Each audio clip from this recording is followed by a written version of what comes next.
I'm TCAPS Alumni Network facilitator. Yeah, I'm the facilitator.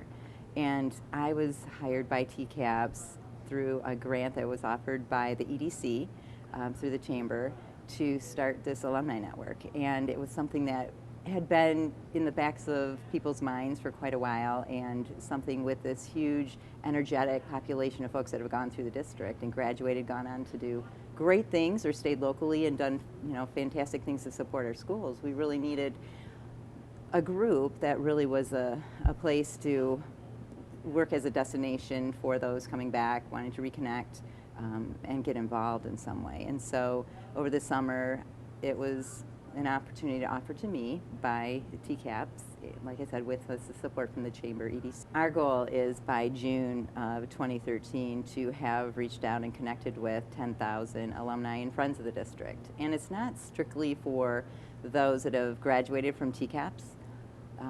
Myself, I'm not an alum, but I have two daughters that are alum. I have a husband who is an alum, and I'm very connected to the schools, and I'm very connected to the area. And there are folks that are involved. In fact, on our advisory board, we've got those that are friends of TCAPS alumni as those that are just active in the community, not necessarily graduates. And we have a variety of grads as well. And it's been a great opportunity for those that have graduated to really reconnect and feel, oh my gosh, yes, this is where I came from. These are my roots. These are, this is a place that I want to use as a destination someday when I'm, in a place in my life that I can move back. And I know that there's been a little bit of media exposure towards that boomerang, that kids are, graduating from here, moving out, doing some things in the world, and then coming back to this area. And that's just one example of the attention that our area does get. Well, we've got 3 active committees. We have governance,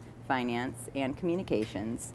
And the ways that people are really getting engaged now are to help us create this database. We want to create a registry of 10,000 alumni and friends of the district by June, and so we're reaching out to those that have graduated, that may have the contact information for those, just so we can at least let them know that we exist.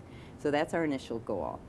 The other thing that we are really using as an objective is the fact that we want to create a legacy endowment fund, and so that is one thing that our finance committee and our governance committees are working together to create something that allows this opportunity for scholarship and endowment to really benefit those students once they've gone through the, while they're here or as they are graduating from our district, to support them financially.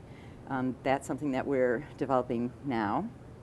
And we are also looking at ways that people can get involved and give back with their time and their talents.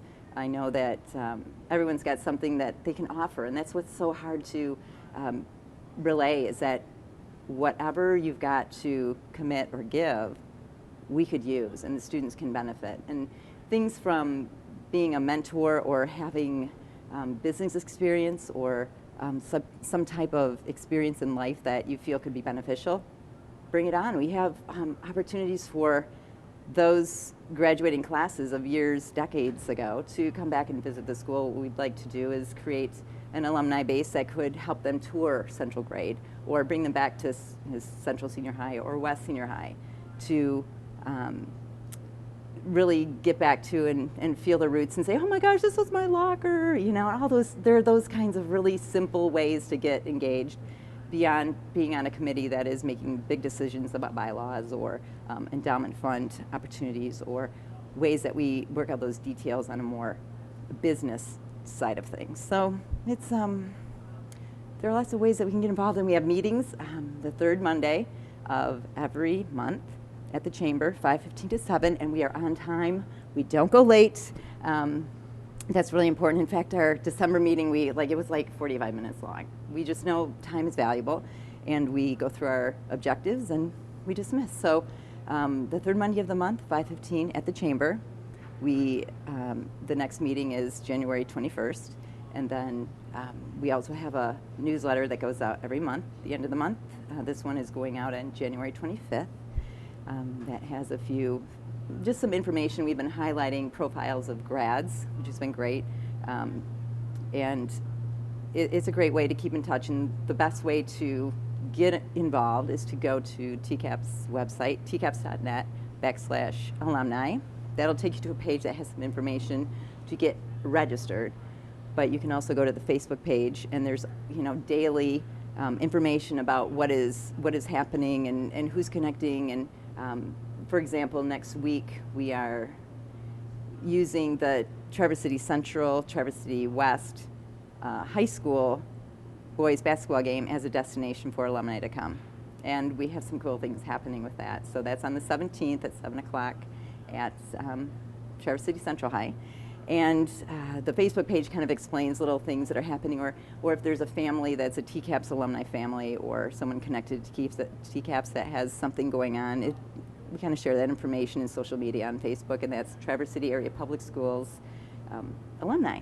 So it's just a great way to reconnect with an organization or a group that you just feel passionate about, that you feel those memories flood back, and everyone remembers high school or their school age days. I mean, sometimes we're more in touch with some of the things that happened to us in elementary school than we are in high school, and those memories can really help you really fuel some new experiences for kids that are going through those opportunities right now. And everyone knows that it's most easy to get involved and commit and show up and give back to something you really feel good about. And here's a great opportunity for those of us that love Traverse City to really do that. And even if you're not an alum, but you have kids going through it, or maybe your kids have gone through and you didn't graduate from here, but you just have always felt, I really respect that organization. I really respect the district that really allowed my kids to have opportunities. I mean, that's where I'm at. And I love being involved. It's great.